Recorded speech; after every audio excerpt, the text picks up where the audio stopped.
I just went on a date with a guy who tried to rob me at the worst moment of my life, and I have no one I can tell this to. 2 years ago, I returned home from my father's funeral. As soon as I opened the door to my apartment, a guy holding a crowbar came out from my kitchen holding my TV. I live in the city, so robberies are common. The guy began shouting at me and he clumsily dropped my TV and began holding the crowbar like it was a baseball bat. I was so stunned at what was happening that I didn't move. The guy screamed at me to empty my pockets. From the stress of the last few days with my father passing away, I simply started crying. Not out of fear at what was happening, but because this was literally the worst time of my life, the worst moment, the worst minute and second. While crying hysterically, I gave the guy my wallet. I just sat on my floor and hugged my knees and told him through my tears to take whatever you want. He hesitated, looked down at me. He dropped my wallet and sat down beside me. Immediately he began to comfort me. He began to apologize. He put my TV back on the table and told me it wasn't damaged. He told me that he lost his job and that his mom needed medicine that he couldn't afford and that they were homeless, and just kept apologizing. He told me all of this while I just wailed. I cried for my father, who was gone. I cried for my future, for it was uncertain, and I cried because my home had been intruded on in the most violent way. It was super overwhelming. For a good 10 minutes I sat on the floor with a guy who had every intent to rob me, telling me that it would be okay and that he was sorry. He begged me not to call the police, but I just started screaming at him to get out. He ran away so fast that he left the crowbar. I threw it after him as he ran down the street. 2 days later though, I came home from work and he was sitting in front of my door. I was so terrified that I pulled out my phone, but he had this look on his face of, I'm not sure how to describe it, remorse, regret? He told me that he told his mom what he did, and his mom made me some soup. He handed me this tiny bowl wrapped in tin foil. Again, I was stunned and overwhelmed and angry that I slapped the bowl out of his hands and it shattered on the floor. I told him to leave or I was calling the police, so he left. I remember he looked upset. I left the soup and shattered bowl outside my door, almost as a warning for him to not come back. Well, fast forward to about 3 months after that, I got a note in my mail slot from the guy. He told me his mother had passed away and that he was no longer homeless and that he had a job. He wanted to repay me for breaking into my apartment. He wrote down his address and told me that I was welcome to break into his place if I wanted, but he didn't have much stuff. This all overwhelmed me. I threw away the letter, but I remembered his address. I remember walking by there one day, out of curiosity. It was a ratty apartment building across the city. He was walking up to his room and he saw me. He waved. I turned away and left. He ran after me, apologized again. Told me that he never meant to do what he did. He showed me the program from his mother's funeral that he kept in his wallet. He wasn't lying, she was real. He was real. He was a real person. I don't know what it was, but I believed him. We slowly began to grow together as people. I can't even describe it. After a year of maintaining communication and learning about who he was, he enrolled in a local community college and began taking courses to earn credits before applying to university. I helped him study for his history class a lot. He's great at math and science though. I never invited him over to my apartment, however. No matter how much I got to know him, I was still afraid of him, and he knew that. He knew that I couldn't trust him. But tonight we went out for coffee because he said he had an exam in his World Civ class. When I got there he said he forgot his book. We just talked for a bit, we laughed, and then he told me he wanted to cook for me. On a whim I decided to invite him to my apartment. After picking up some things from the grocery store, he came over. I was so nervous that I was shaking. He noticed, he squeezed my hand, and then he made dinner. It was amazing. We talked, we laughed, we sat on the floor and watched a movie on the TV he tried to steal. We even made jokes about it. And then he told me that he missed his mom, so I just gave him a hug, and shortly after, he left. I don't know what I feel, but I do know that I can't give up on people anymore. Some people just have the crap end of life. Maybe things have a way of working themselves out. And I miss my dad too. Edit, I am beside myself to log on this morning and see this at the top of this page. I have been a Redditor for a few years, but never thought this would happen. Also, to those of you who are messaging and commenting to confirm the validity of this, I guess it never occurred to me when I wrote this that it sounded so ridiculous. It really does. I don't blame you for saying it's false, but it's real. He's real. I'm real. It all happened and is happening currently. Thank you all who have messaged me and commented. And thank you to the 2 people that gave me gold. This is just insane to me. I'm so grateful. Edit number 2. Sorry for neglecting this. Today has been insane with work and hosting a friend's bridal shower. I want to clarify a few things about this, because I am getting a lot of messages about a lot of different things. 1. People are saying that I am being too trusting of him after what happened. You're right, I suppose. I mean, I live in the heart of one of the most dangerous cities.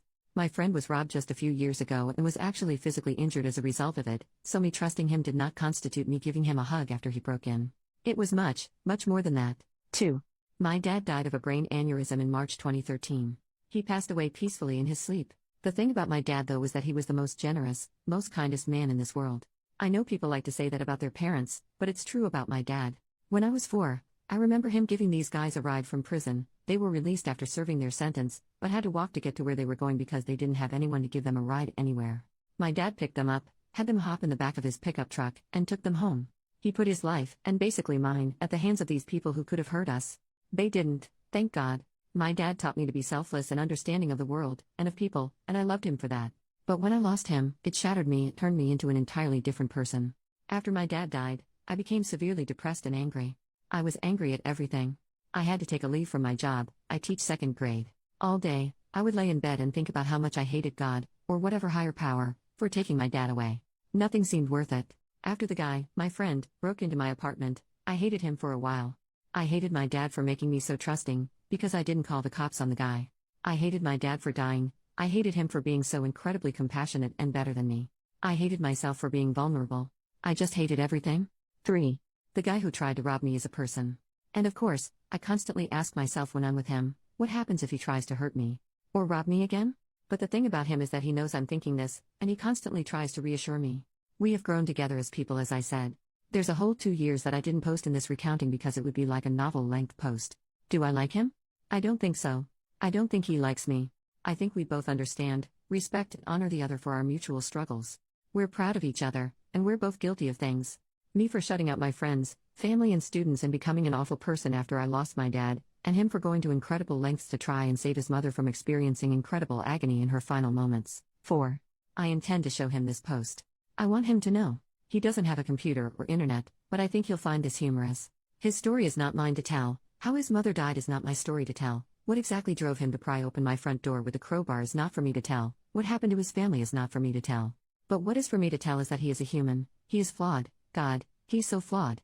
But after knowing him, and learning about his life, about his childhood and the tiny little child who used to be so passionate about school and learning as he was, as he told me, I know that he has his story. I have my story too, and you have yours. And although I think it is irrelevant, the thought of even dating after the last few years hasn't crossed my mind. Was I involved in relationships prior to my dad's passing? Yes. One was long-term and had a foreseeable end with an engagement, but things happen. Life happens. I'm meeting with him tomorrow at his work while he's on break to give him some old study materials that I have from a literature class I took in college. It's also normal, and I'm not afraid. My dad was never afraid, so I shouldn't have to be. I choose not to be. Update, hey. So I posted a couple of days ago about how I went on a date with this guy who tried to rob me. This is just a quick follow-up, nothing major. Last night, I showed him the post and some of the comments from you guys. He was a little apprehensive about this place, and the fact that I had shared this with the entire world, but the comments really made him so happy. He wanted me to thank you all, and I tried to get him to make a post of his own, but he thinks it's too weird. Plus, he considers himself a bad speller. I just wanted to update everyone with this little unimportant tidbit. My dad's birthday is in a few weeks. I always have to prepare myself for it year-round, really. But this year is different because I know I have people to support me. Especially a really close, new friend, who came. Well, I'd like to say out of nowhere, but he really just came out of my kitchen holding a crowbar. One more thing, when I showed him the post, he looked up at me and went, "Wait. It was a date?" And I got so embarrassed. Then he laughed and told me that he was relieved, because he thought it was a date. We haven't talked about anything else along the lines of dating in the future. I just wanted to extend my gratitude, my thanks, and my love, as well as his, to you all. Thank you, thank you. Update, 6 months later, so. About the guy that tried to rob me and who I dated. I've been trying to write this for the past 3 months, but I always kept getting busy. I truly don't know what to say because so much has happened in the 6 months since I wrote all this down for the first time. I want to say this for me, to get this off my chest. I cared about him. I cared for him. I did, I can't deny that. In January, right after the new year started, I got a phone call at 2:30 in the morning from him. He was in jail. He and 2 of his friends were arrested for public intoxication and possession of substance paraphernalia. He wanted me to bail him out. I'm a teacher living on a teacher's salary. I said no, I couldn't, and this is when things fell apart. Before then he and I had been incredibly close.